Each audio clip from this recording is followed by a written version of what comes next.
I was standing in my driveway at 7 in the morning, exhausted and sweating despite the 15-degree weather, when Brenda Morrison came storming across the street like an angry penguin in her designer parka.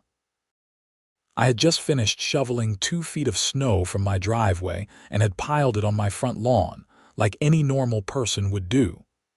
The snowstorm had hit Sterling Heights, Michigan overnight, and I had been out here since 6, trying to clear enough space to get my truck out for work. My back ached, my fingers were numb even through my gloves, and the last thing I needed was a confrontation with the neighborhood's self-appointed sheriff. "Excuse me, Robert Daniels," she shrieked, her voice cutting through the quiet morning air like a circular saw. "What do you think you are doing?" I leaned on my shovel and looked at her, already knowing this was going to be a ridiculous conversation. Brenda had been the president of the Meadowbrook Estates Homeowners Association for 3 years, and in that time, she had made it her personal mission to make everyone's life miserable. She was in her late 40s, had the kind of haircut that screamed, "I want to speak to the manager," and wore enough jewelry to stock a small pawn shop. "Shoveling snow, Brenda. Same thing everyone else is doing this morning," I said, trying to keep my voice level. "You cannot pile that snow on your lawn like that. It is unsightly and against HOA regulations." She pointed at the mounds of snow I had carefully placed on my own property, away from the sidewalk and street. Section 12, paragraph 4 clearly states that all snow removal must be done in accordance with aesthetic standards. I stared at her. "Brenda, it is snow. It will melt. Where exactly am I supposed to put it? That is not my problem. You need to haul it away or spread it out more evenly. This looks terrible and brings down property values." She had her phone out now, taking pictures of my snow piles like she was documenting a crime scene. "I am not hauling away snow from my own property. That is insane," I said, turning back to finish the last section of my driveway. "If you do not remedy this situation immediately, I will have no choice but to call the authorities," she threatened. I actually laughed at that. "The cops? You are going to call the police because I shoveled snow into my own yard?" "Yes, I will. This is a violation, and as HOA president, it is my duty to enforce our community standards." She had her hands on her hips now, her face turning red despite the cold. "Do whatever you need to do, Brenda," I said, dismissing her as I went back to clearing the last few feet of my driveway. I heard her huff dramatically and stomp back across the street to her house. I should have known she was not bluffing. 20 minutes later, as I was putting my shovel away in the garage, a Sterling Heights police cruiser pulled up in front of my house. A young officer got out, looking confused and slightly annoyed. "Morning, officer," I said, walking down my driveway to meet him. "Let me guess, someone called about snow." The officer, whose nameplate read Patterson, looked at his notepad and then at me with an expression that said he really did not want to be here. "Sir, we received a complaint about illegal dumping of snow on this property. Are you the homeowner?" "I am, Robert Daniels. I own this house." "That is my lawn. I shoveled my driveway and put the snow on my own property," I explained, gesturing to the perfectly reasonable piles of snow. Officer Patterson looked at the snow, then back at me, then at the house across the street where I could see Brenda peeking through her curtains. "Let me get this straight. You shoveled snow from your driveway onto your own lawn." "That is correct." He closed his notepad. "Sir, that is not illegal. That is just shoveling snow. I am sorry someone wasted your time and mine with this call. The woman across the street is the HOA president." "She said it violated some regulation," I said. Officer Patterson sighed. "HOA disputes are civil matters. Unless you are blocking the sidewalk or creating a hazard, which you are clearly not, there is nothing illegal happening here. Have a good day, sir." As the officer walked back to his car, Brenda came flying out of her house, still in her parka. "Officer, officer, wait. He is in violation of our community covenants." Patterson turned, and I could see his patience was already worn thin. "Madam, HOA rules are not criminal law. If you have a dispute, you need to handle it through your HOA procedures or civil court. Please do not call 911 for non-emergencies like this again." Brenda's face went from red to purple. "This is an emergency. He is destroying our property values." "Madam, have a good day," Officer Patterson said firmly, getting into his cruiser and driving away. I went inside, thinking that would be the end of it. I was wrong. Over the next week, I received 3 written notices from the HOA. The first was a formal violation letter, stating that I had breached Section 12, Paragraph 4 of the Community Covenants regarding winter maintenance and aesthetics. I was given 14 days to remedy the situation or face a $50 per day fine. The second letter, which arrived 2 days later, informed me that my violation had been escalated due to my refusal to cooperate with HOA directives. The potential fine had now increased to $100 per day. The third letter was a notice that the HOA board would be holding a special hearing regarding my property, and my attendance was mandatory. I had been ignoring most of the HOA's nonsense since I moved into the neighborhood 2 years ago. I paid my dues on time, kept my lawn mowed in the summer, and generally stayed out of trouble. But this was getting ridiculous. The night before the hearing, I was in my home office, going through old documents, when I stumbled across something interesting. When I bought the house, there had been a thick stack of paperwork, most of which I had skimmed and filed away. But now, looking more carefully, I found several surveys and property documents that I had never examined closely. My house was on a corner lot, which was part of why I had bought it. It had a larger yard and more privacy than the other homes in the development. But according to these old surveys, my property line was not where I thought it was. I spent the next 3 hours digging through county records online, cross-referencing property documents, and making phone calls to the county clerk's office the next morning. What I discovered was absolutely incredible. The original developer of Meadowbrook Estates had gone bankrupt halfway through construction. When my house was sold out of the bankruptcy proceedings, there had been some confusion about exactly which parcels were included in the sale. According to the recorded deed, I did not just own my house and lot. I owned my house, my lot, and the entire strip of land that made up Oakwood Drive, the street that ran in front of my house and continued for 2 more blocks, including the section right in front of Brenda Morrison's house. Technically, Oakwood Drive was a private street, and I was the sole owner. I could not believe it. I immediately called a real estate attorney named Michael Chen, who had helped me with the purchase. When I explained what I had found, he asked me to send over all the documents. 2 hours later, he called me back. "Robert, you are not going to believe this, but you are right. You own that street," Michael said, and I could hear him shuffling papers on his end. "It looks like when the bankruptcy sale happened, the street was included with your parcel because of how the lots were subdivided.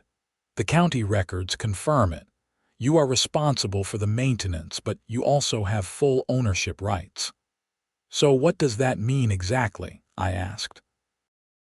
"It means that street is your private property.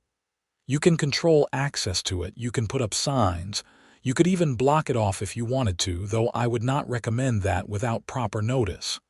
But yes, you own it," Michael explained. I thought about this for a moment. "The HOA hearing is tonight. Can you come with me?" "Absolutely."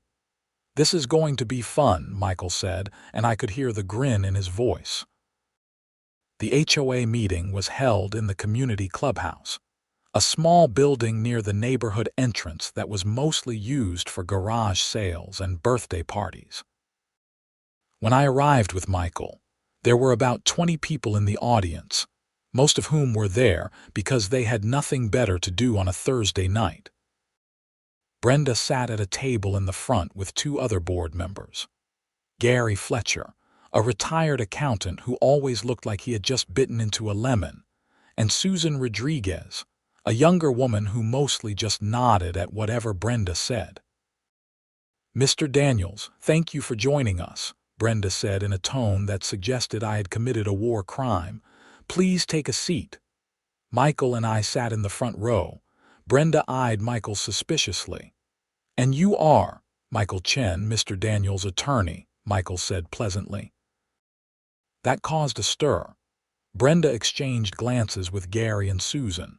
"I see. Well, this is a simple matter. Mr. Daniels has violated our community covenants by creating an unsightly display of snow on his property. We are here to determine the appropriate penalties." "May I speak?" I asked. "You will have an opportunity to present your defense," Brenda said, like she was a judge on the Supreme Court instead of a busybody with delusions of power. Gary cleared his throat and began reading from a document. On February 3rd, Mr. Daniels was observed piling excessive amounts of snow on his front lawn in a manner inconsistent with the aesthetic standards of Meadowbrook Estates. He was given verbal notice to correct this violation, which he refused to do. He was then issued 3 written notices, which he also ignored. The board recommends a fine of $100 per day, retroactive to the date of the first violation, plus an additional penalty of $500 for willful non-compliance. I did some quick math in my head. That would be over $2,000 for shoveling snow into my own yard. "That is ridiculous," I said. "I put snow on my own property, not blocking any sidewalks or creating any hazards. I broke no laws." "You broke HOA rules, which you agreed to follow when you purchased your property," Brenda snapped. "Our covenants exist to protect everyone's property values." "Can I see the specific rule I supposedly violated?" I asked. Susan slid a copy of the covenants across the table. I flipped to Section 12, Paragraph 4, and read it aloud. "All homeowners must maintain their properties in a neat and orderly fashion during winter months, including prompt removal of snow and ice from walkways and driveways. Snow removal must be conducted in a manner that does not create hazardous conditions or unsightly accumulations." I looked up. Unsightly is subjective. I did not create any hazards. This rule is too vague to enforce. "The board determines what is unsightly," Brenda said. "And we have determined that your snow piles are unacceptable." Michael stood up. "If I may address the board." Brenda looked annoyed but nodded. "My client has the right to use his property as he sees fit within reasonable bounds. Piling snow on his own lawn during a snowstorm is not only reasonable, it is standard practice. Furthermore, your covenant language is indeed too vague to support the kind of fines you are proposing. If you proceed with this, Mr. Daniels will have grounds to challenge it in court, and frankly, you will lose," Michael said calmly. "Are you threatening us?" Gary asked, puffing up like an angry rooster. "I am advising you of the legal reality," Michael replied. "But there is another issue we need to discuss. Mr. Daniels has recently discovered something interesting about his property." I stood up and pulled out the documents I had brought. "I own Oakwood Drive, the entire street in front of my house and continuing for 2 blocks, including the section in front of your house, Brenda." The room went silent. Brenda stared at me. "What are you talking about? When I purchased my property, the street was included in the deed. It is a private street, and I am the sole owner. I have the survey maps and the county records right here," I said, holding up the papers. Michael handed a set of copies to the board. Everything is in order. The county has confirmed ownership. Oakwood Drive is private property belonging to Mr. Daniels. Brenda snatched the papers and started reading, her face getting redder by the second. Gary leaned over to look, his eyes widening. Susan just looked confused. "This cannot be right," Brenda said. "The street is part of the community." "Actually, it is not. Check your plat maps. Oakwood Drive was supposed to be dedicated to the HOA as a common area, but that never happened because the original developer went bankrupt. The street ended up being sold with Mr. Daniels' property," Michael explained. "So what?" Gary said. "That does not change anything about the HOA rules." "Actually, it changes quite a bit," I said. "Since I own the street, I have the right to control access to it. That includes who can park on it, drive on it, or even access it at all." The implications were starting to dawn on everyone. About half the homes in Meadowbrook Estates, including Brenda's, were only accessible via Oakwood Drive. If I decided to restrict access, those homeowners would have a serious problem. "You cannot block a street," Brenda said, but her voice had lost some of its confidence. "On public property, no. But on private property, I absolutely can with proper notice," Michael said. "Now, my client has no desire to disrupt the neighborhood. He is a reasonable person, but he does expect to be treated reasonably in return." I looked directly at Brenda. "I am willing to grant an easement allowing continued use of the street by all current residents, free of charge. All I ask is that this nonsense about snow piles stops, and you drop all these ridiculous fines." Brenda looked like she had swallowed a bug. "This is blackmail." "No, this is negotiation," Michael corrected. "Blackmail would be illegal. This is a property owner setting terms for use of his private property. Perfectly legal." Gary and Susan were whispering to each other urgently. Finally, Gary spoke up. "Can we have a moment to discuss this privately?" "Of course," I said, sitting back down. The 3 board members went into a corner and had a heated, whispered conversation. I could see Brenda gesturing angrily while Gary seemed to be trying to calm her down. Susan just looked like she wanted to be anywhere else. After about 5 minutes, they came back. Gary spoke.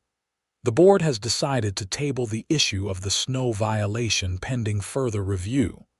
"Not good enough," I said. "Drop it entirely in writing, or I start looking into what I want to do with my street." Brenda looked like she was about to explode, but Gary put a hand on her arm. "Fine. The violation is dismissed. Are you satisfied?"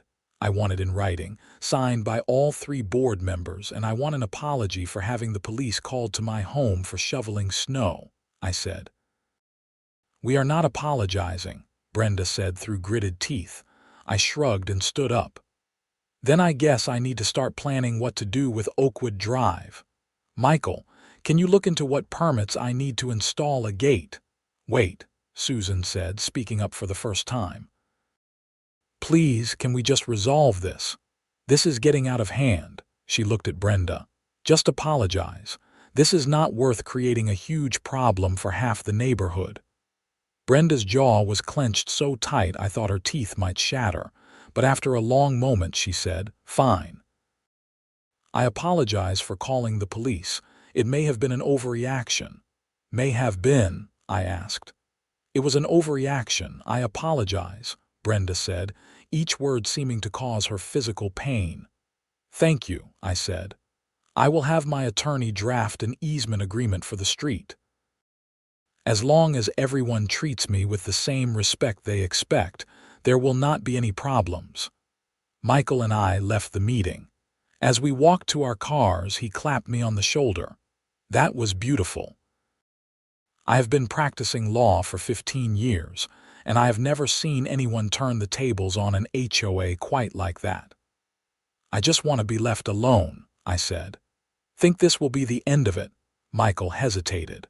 "With reasonable people, yes, but Brenda Morrison does not strike me as reasonable." Watch your back. He was right to warn me.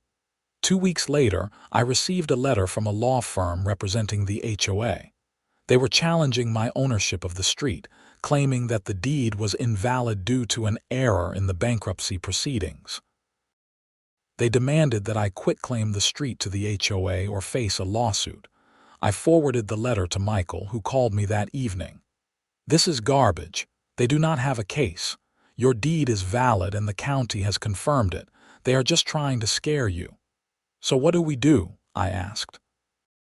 We respond, lay out the facts, and tell them we will see them in court if necessary. But honestly, Robert, I do not think it will get that far. Once their lawyer actually looks at the documents, they will tell the HOA they are wasting their money, Michael said. He was partially right. 3 weeks later, the HOA's lawyer sent another letter, this time with a different tone. They acknowledged that my ownership of the street was legitimate, but they argued that because the street had been used by the community for years without objection, an implied easement existed. Therefore, I could not restrict access. Michael filed a response explaining that while I had no intention of restricting reasonable access, the existence of an implied easement did not negate my ownership or my right to set reasonable terms for use of the property. We offered again to grant a formal easement in exchange for the HOA leaving me alone. The back and forth continued for months. In the meantime, I made sure to document everything. Every interaction with Brenda, every HOA notice, every piece of correspondence. I had a feeling this was far from over. I was right. In May, spring had arrived in Michigan, and I was working on my yard.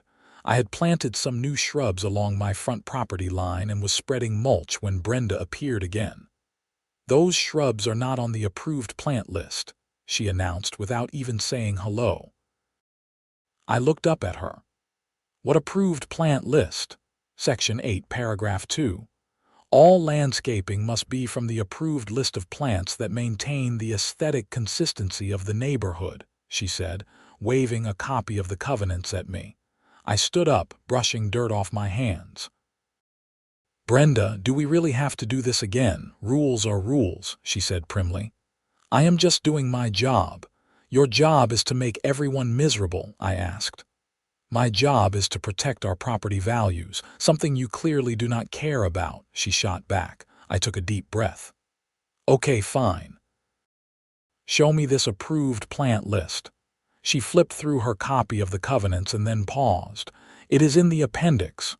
"There is no appendix in my copy of the covenants," I said. "Well, it exists," she insisted.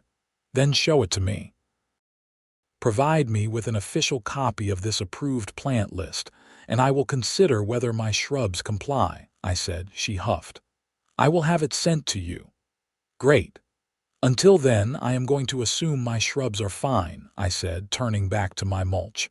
"Do not take that tone with me." Brenda snapped. I straightened up again. "Brenda, I am trying to be patient, but you need to understand something.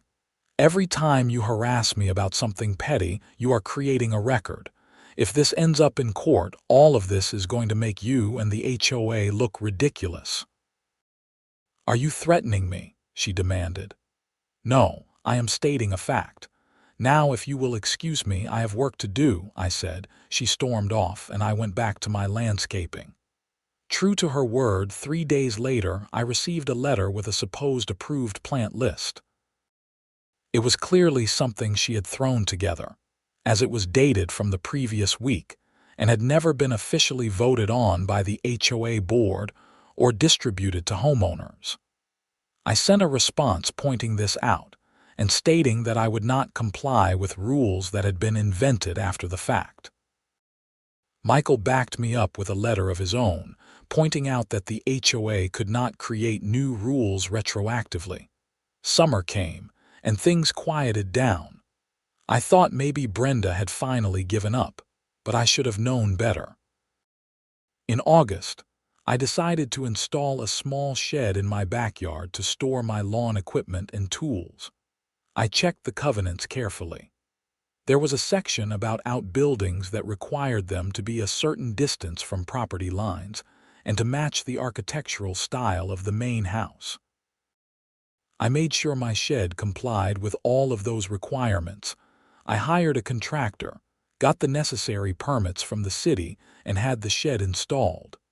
It was a nice structure, made to look like a small barn with cedar siding that matched my house's trim. I was proud of it. 2 days after it was installed, I got a notice from the HOA.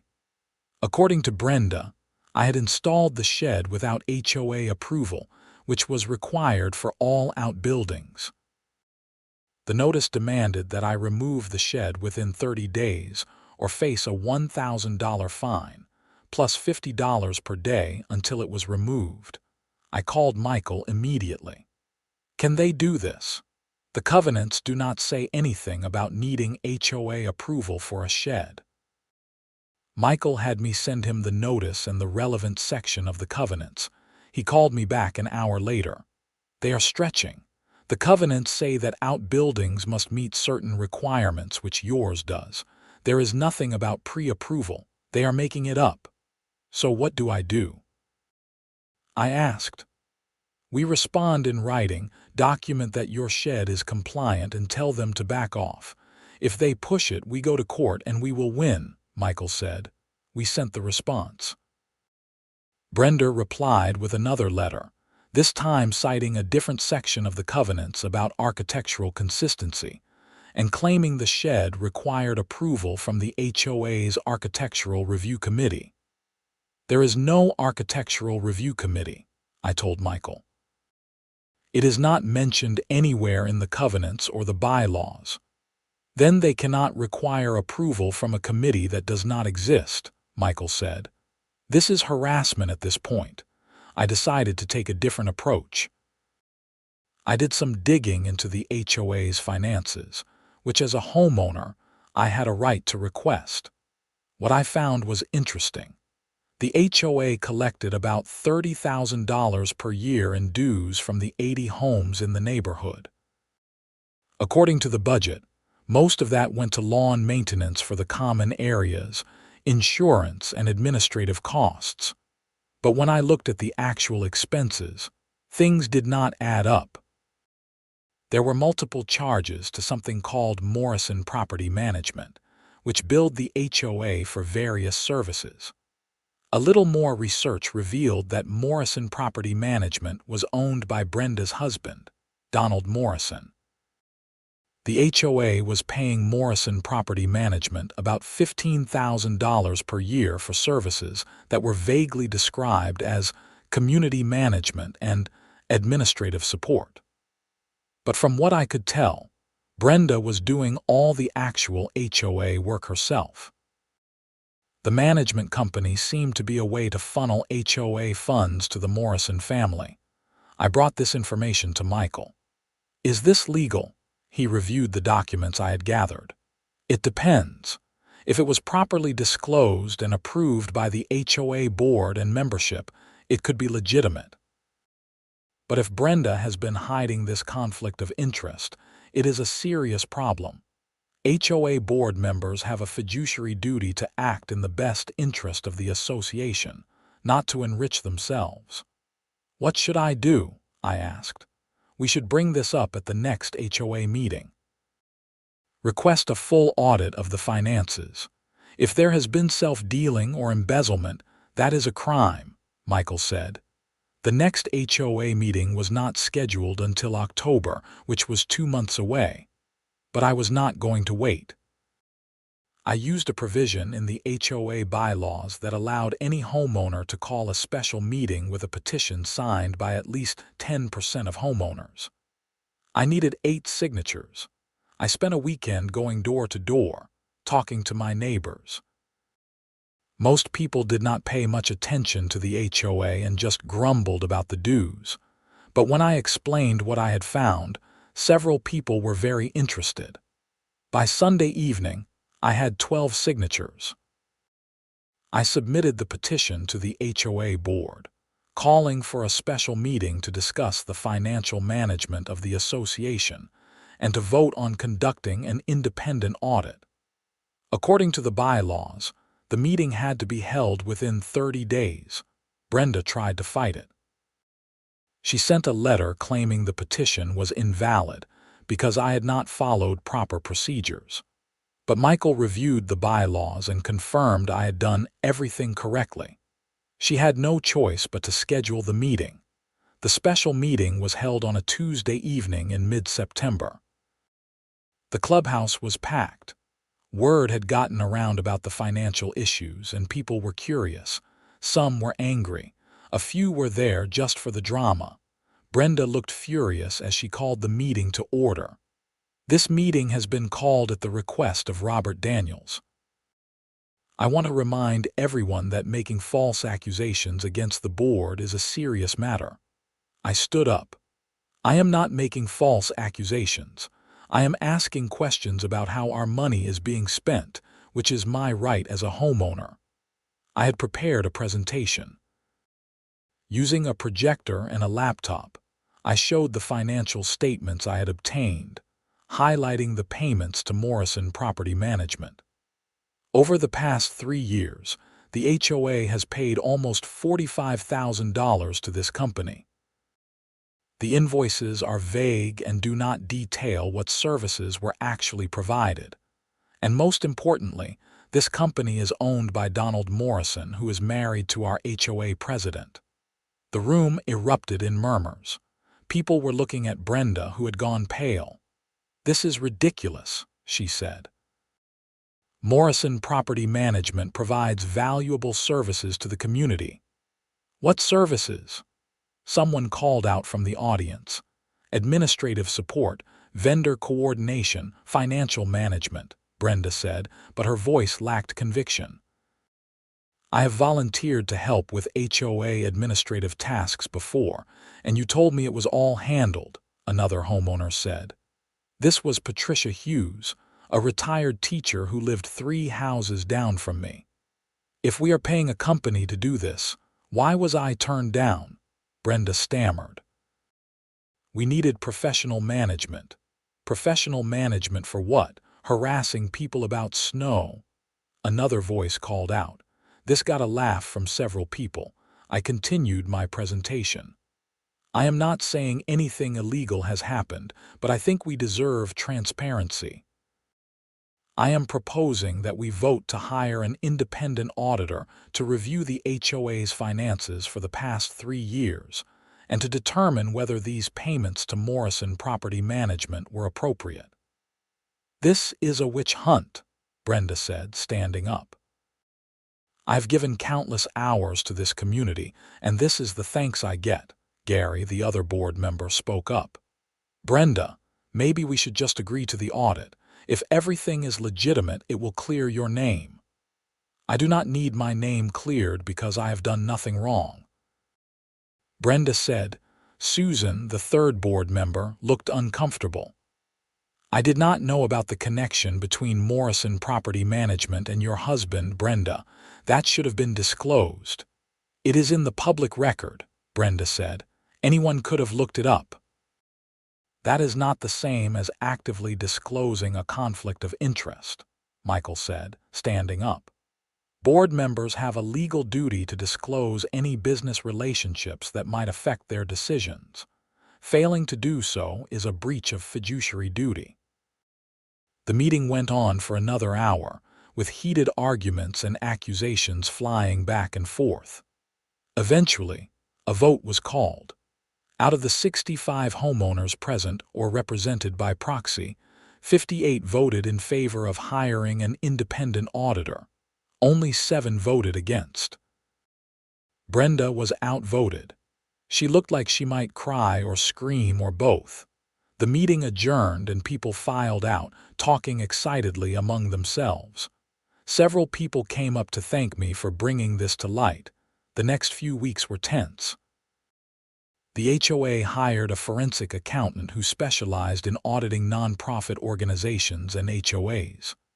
Brenda tried to stonewall, claiming she could not find certain records, but eventually, Everything was turned over. The audit took about a month.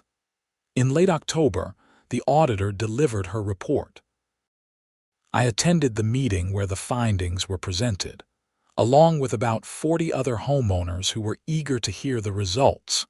The auditor, a professional woman in her 30s named Jennifer Park, laid out her findings clearly. Morrison Property Management had been paid a total of $47,000 over 3 years. However, there was little documentation of what services had actually been provided. The invoices were vague, and there were no contracts specifying scope of work or deliverables. More concerning, Jennifer had found evidence that some of the work supposedly done by Morrison Property Management had actually been done by volunteers or by other vendors who were also paid by the HOA. In other words, the HOA was paying twice for the same services in some cases. Additionally, there were several expenses charged to Morrison Property Management that appeared to be personal in nature. This included charges for landscaping at Brenda's home, a new computer that was delivered to her address, and even some travel expenses for a trip to Florida that had been billed as conference attendance, but did not correspond to any actual HOA-related conference. In my professional opinion, Jennifer concluded, there is evidence of self-dealing and possible embezzlement. The total amount of questionable expenses is approximately $32,000. I recommend that the HOA board refer this matter to law enforcement. The room was dead silent. Then everyone started talking at once. Brenda was sitting at the board table, white as a sheet. Donald Morrison, who had shown up to support his wife, looked like he wanted to run. "This is a mistake," Brenda said weakly. "There are explanations for all of this." "Then you can explain them to the police," Gary said. He looked shaken but resolute. "I move that we accept the auditor's report and refer this matter to the Sterling Heights Police Department." Susan seconded the motion. It passed unanimously, with Brenda abstaining. 2 days later, detectives from the Sterling Heights Police Department came to interview Brenda and Donald. I did not have all the details, but from what I heard through the neighborhood grapevine, they were not cooperative. The police seized records from both Brenda and the HOA, and the investigation began. In the meantime, Brenda resigned as HOA president. She sent a terse email to all homeowners saying that she was stepping down due to health concerns, and that she had always acted in the best interest of the community. Most people did not buy it. Gary took over as interim president, and one of the first things he did was issue a formal apology to me for all the harassment I had endured. The HOA also voted to reimburse me for my legal expenses, which had totaled about $3,000. The criminal investigation took several months. During that time, the neighborhood slowly returned to normal. A new board was elected with Patricia Hughes as president. She was fair, reasonable, and actually cared about the community rather than power-tripping. In March of the following year, Brenda and Donald Morrison were formally charged with embezzlement and fraud. According to the prosecutor's office, they had stolen approximately $32,000 from the HOA over a 3-year period. The case was solid, with clear documentation of the fraudulent invoices and misappropriated funds. I attended the arraignment, mostly out of curiosity. Brenda looked like a shadow of her former self. The confident, aggressive woman who had terrorized the neighborhood was gone, replaced by someone who looked scared and small. Donald looked angry, like this was all a big misunderstanding and someone else's fault. They both pled not guilty initially, but as the evidence mounted, their attorney advised them to accept a plea deal. In June, they both pled guilty to reduced charges. Brenda was sentenced to 2 years in prison, with 1 year suspended, plus 5 years of probation and an order to repay the full amount stolen. Donald got a similar sentence. The day Brenda reported to prison, I was working in my yard, planting some new flowers. I had not thought about her in weeks. The neighborhood had moved on. The new HOA board was functional and reasonable. People were actually enjoying their homes instead of living in fear of violation notices. Patricia stopped by that evening. "Did you hear? Brenda started her sentence today." "I heard," I said. "I am not happy about it, but she made her choices." "You know, a lot of people in the neighborhood are grateful to you," Patricia said. "If you had not pushed for that audit, this could have gone on for years. She could have stolen a lot more money." "I just wanted to be left alone to shovel my snow in peace," I said, smiling. Patricia laughed. "Well, you definitely accomplished that, and you own the street too. Never did get around to putting up that gate." "Did not need to," I said. "Turns out when you treat people with respect, they do the same for you." Over the next few months, I worked with Michael to draft and file proper easements for Oakwood Drive. Every homeowner who needed access to the street received a permanent easement at no cost, recorded with the county. It was the right thing to do, and it ensured there would be no future disputes. The Morrison house went up for sale in August. Donald had divorced Brenda while she was in prison, and he was moving out of state to live with family. The house sold quickly to a young couple with 2 kids who seemed nice. Life returned to normal. I continued to live in my house, working my job as an engineer at a manufacturing plant in Warren, enjoying my weekends, and maintaining my property the way I saw fit. The new HOA board focused on actual community issues, like organizing neighborhood events and maintaining the common areas, rather than harassing homeowners about trivial matters. One Saturday morning in September, almost 2 years after the whole saga had started, I was outside shoveling leaves when the new neighbors from the old Morrison house walked by with their kids. "Good morning, Robert," the husband, whose name was Tom, called out. "Morning," I said, waving. "We just wanted to say thanks again for those easement documents.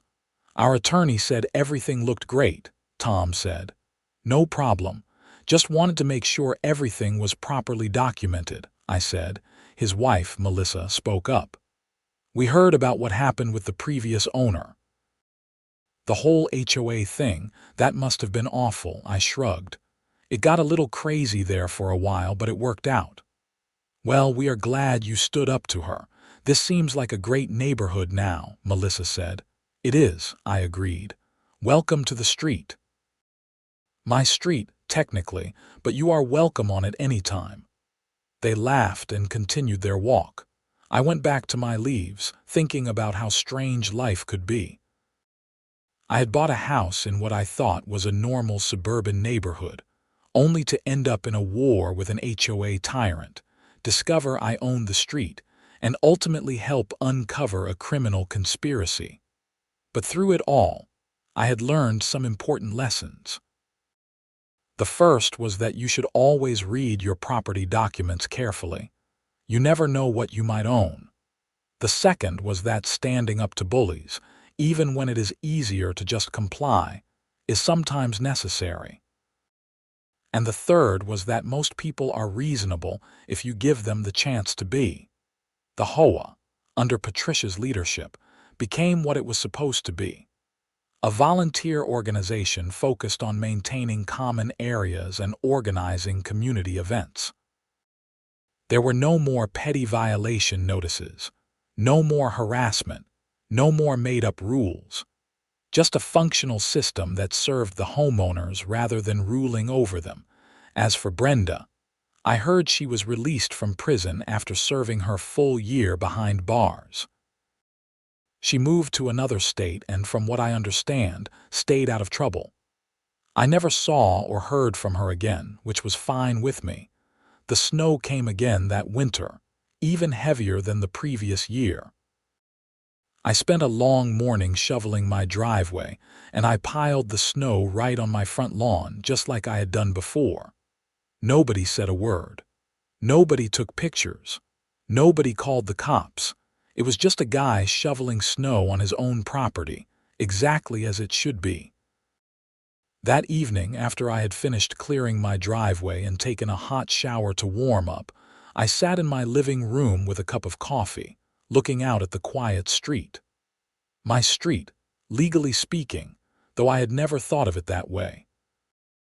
It was just where I lived, where my neighbors lived, where kids played and people walked their dogs. The whole experience had cost me time, money, and stress. But it had also given me something unexpected, a real sense of community. When the audit results had come out, and people realized what had been happening, neighbors who had never spoken to each other before started talking. We had organized a neighborhood watch, not to spy on each other, but to actually look out for one another. We had started having block parties and potlucks. The community had come together in a way it never had before. Sometimes it takes a crisis to reveal what really matters. For years, people had been intimidated by Brenda, paying their dues and keeping their heads down, afraid of being the next target of her petty tyranny.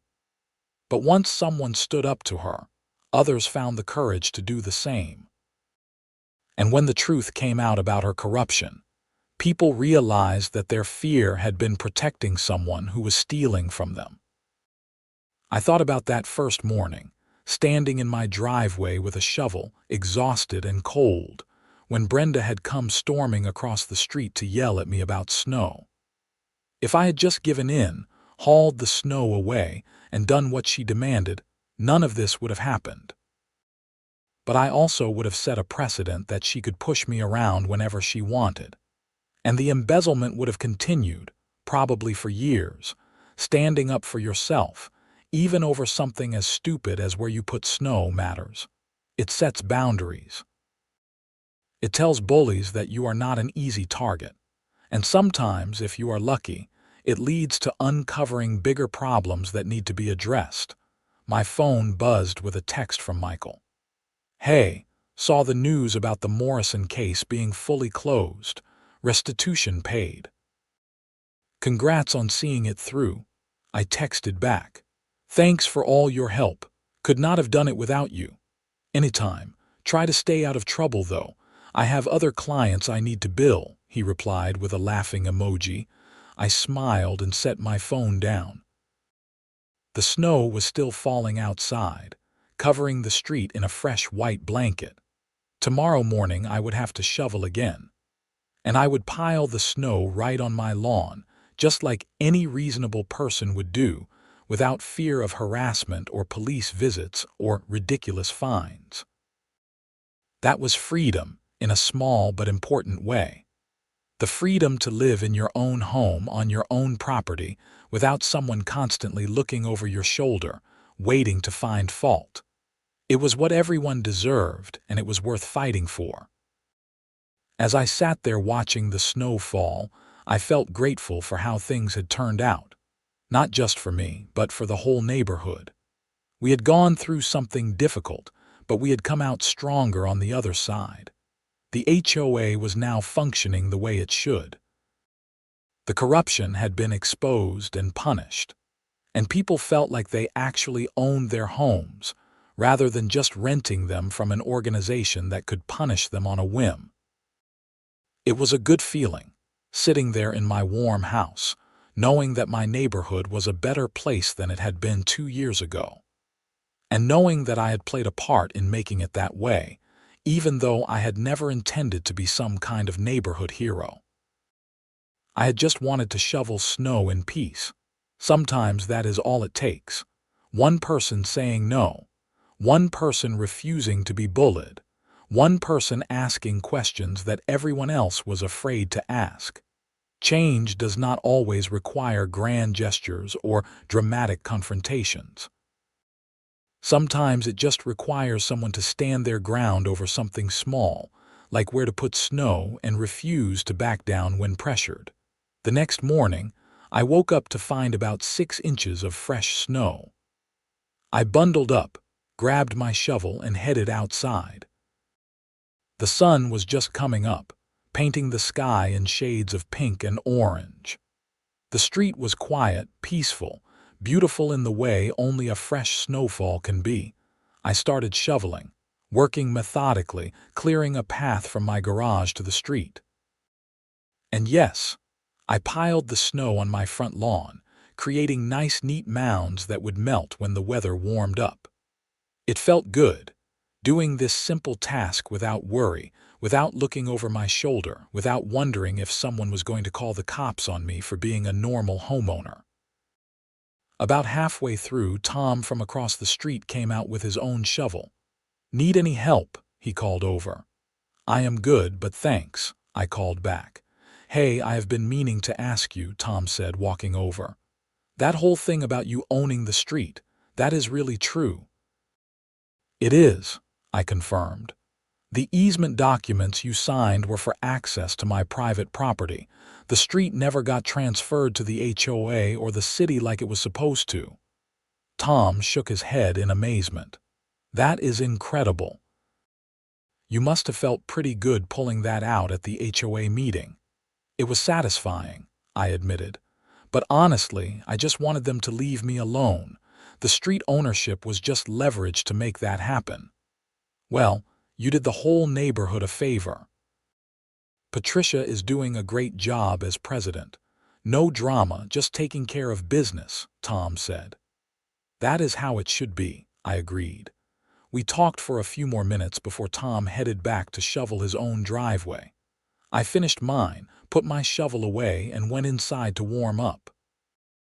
Later that day, Patricia called me. "Robert, I wanted to give you a heads up.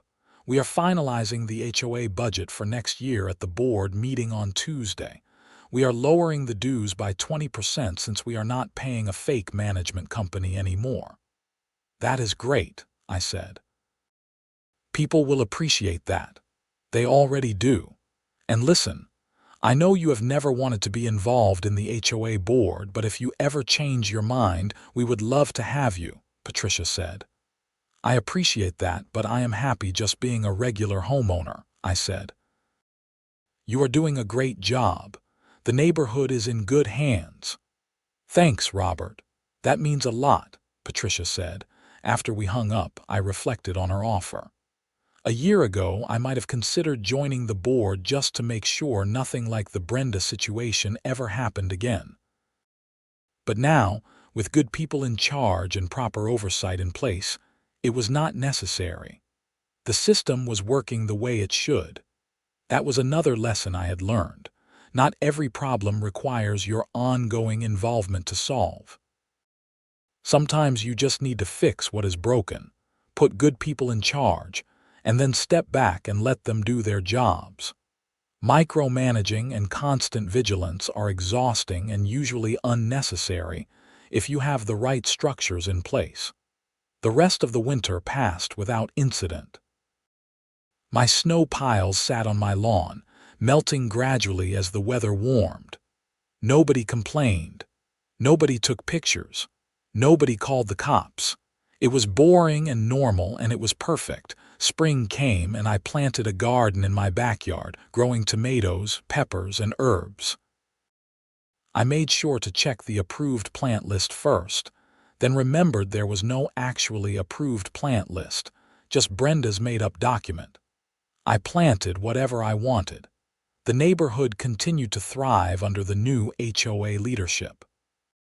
Patricia organized a spring cleanup day where everyone came out to pick up litter, trim bushes in the common areas, and generally spruce things up. It was a good turnout, with people chatting and laughing as they worked. It felt like an actual community, not just a collection of houses. In May, we had the first annual Meadowbrook Estates block party. It was held on Oakwood Drive, right in front of my house. We blocked off the street with cones, set up tables and grills, and everyone brought food to share. Kids played in the street while adults talked and enjoyed the spring weather. At one point during the party, Patricia made an announcement. I want to thank Robert Daniels for graciously allowing us to use his street for this event. That got a laugh from everyone who knew the story.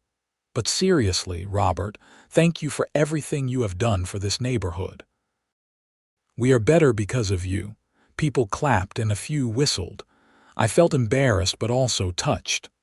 I just wanted to shovel snow, I called out, which got another laugh.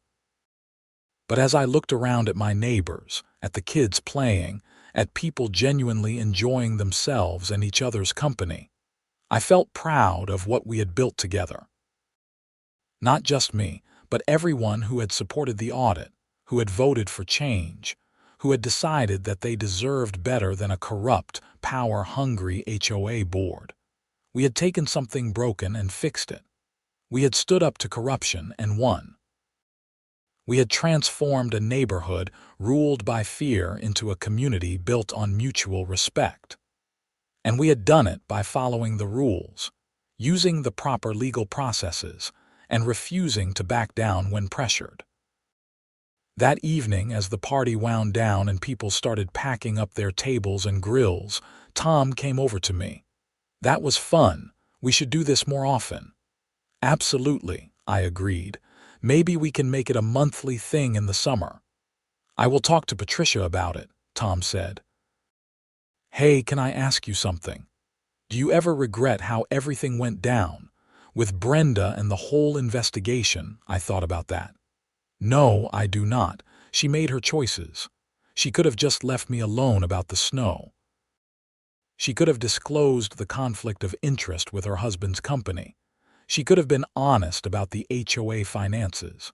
She had plenty of chances to do the right thing, and she chose not to. The consequences were her own fault." Tom nodded. "That is fair. I just wondered if you felt bad about her going to prison." "I feel bad that it came to that," I said. "I would have preferred if she had just been a reasonable person from the start, but I do not feel guilty. She stole from all of us. That is a crime, and she was held accountable. That is how it should work." "You are right," Tom said. "Anyway, thanks for being a good neighbor, and for not putting up a gate on your street." He grinned. "Not planning to," I assured him. "As long as everyone continues to be reasonable, the street stays open."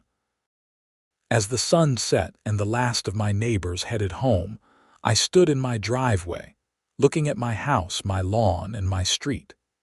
It had been a long, strange journey from that morning 2 years ago when I had just wanted to shovel some snow. But I had learned a lot, met good people, and helped make my community a better place. And at the end of the day, I could shovel snow wherever I wanted on my own property, which was all I had really wanted in the first place. Life went on. Summer turned to fall and fall turned to winter again. The snow came, as it always does in Michigan, and I shoveled it onto my lawn as I always would. The neighborhood continued to prosper under fair and honest leadership. The HOA functioned smoothly, handling actual issues and staying out of people's personal business. And I lived peacefully in my home on my street, exactly as it should be.